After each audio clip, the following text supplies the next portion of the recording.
Civil War on Sunday by Mary Pope Osborne. Historical context refers to the moods, attitudes, and conditions that exist in a certain time. Context is also the setting for an event that occurs and will have an impact on the relevance of the event. The historical context for the book Civil War on Sunday is the Civil War. The war began in 1861 and lasted until 1865. Understanding the Civil War will be important in preparing for the reading journey that will take place when reading the book Civil War on Sunday. Who was involved? The Civil War was also called the War Between States. The war was between the United States of America and the Confederate States of America. In order to protect their rights to own slaves, 11 Southern states left the Union in 1860 and 1861. Jefferson Davis became the appointed president of the Confederate States of America. The United States became angry with the Southern states' decision to leave the Union, which led to the beginning of the war throughout the country for 4 years.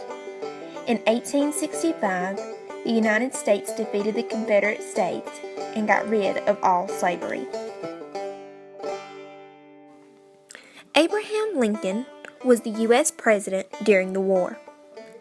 He did not enter into politics until 1840s.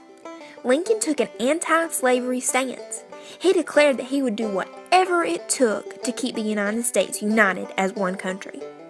After the Civil War erupted, he issued the Emancipation Proclamation, which in return freed slaves of the Southern states.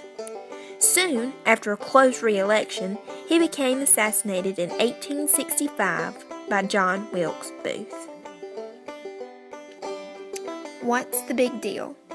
Slavery was the law of the land for both the North and South until the 19th century.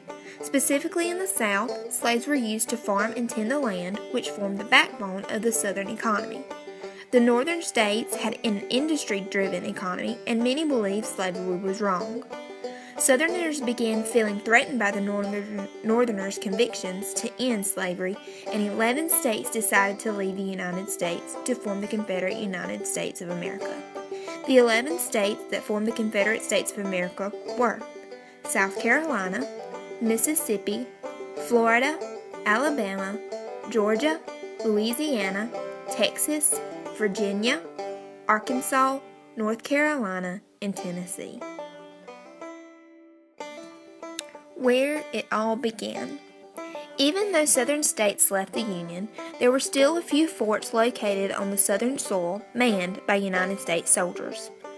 President Lincoln chose not to surrender the forts, but to resupply the soldiers by the sea. When the Confederacy learned of Lincoln's plans, they demanded the forts surrender under force. When the U.S. soldiers refused, the South Carolinians launched a continuous attack of bombs on Fort Sumter in the Charleston Harbor. After a 34-long-hour battle, the U.S. soldiers surrendered to the Confederates. Legions of men from the North and the South joined the Confederates to protect their interests. The North wanted to maintain the U.S. as a single, undivided country, and the South wanted to leave the Union to protect their rights to own slavery. Who had what? The Northern states versus the Southern states were basically what we would call a tug of war. Each side had their weaknesses and their strengths. The North had 22 million people living in it.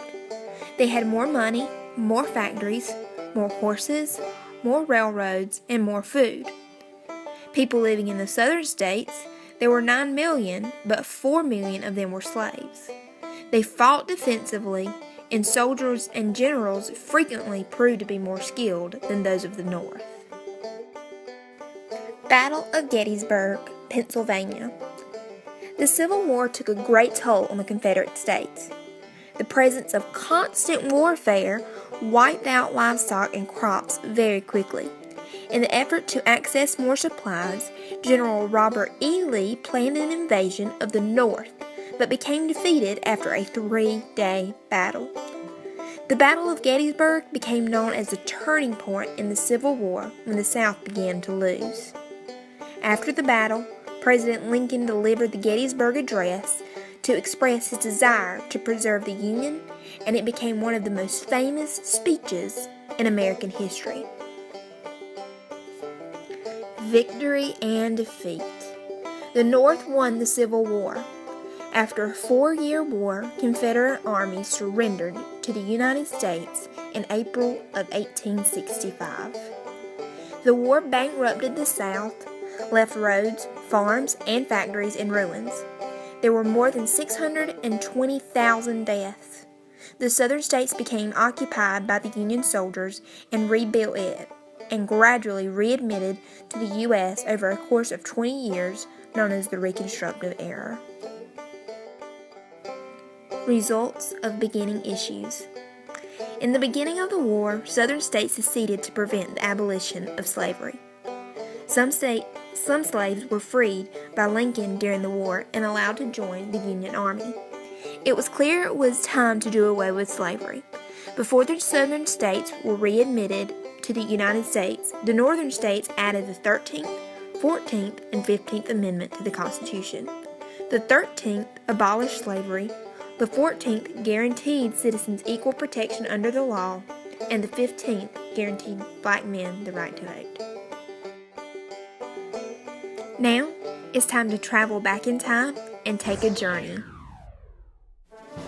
into the Civil War.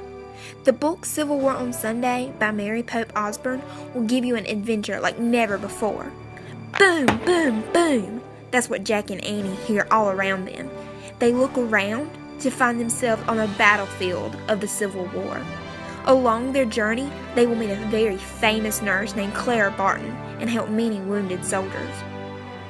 But will the battlefield prove to be too dangerous for Jack and Annie, or will they make it back safe?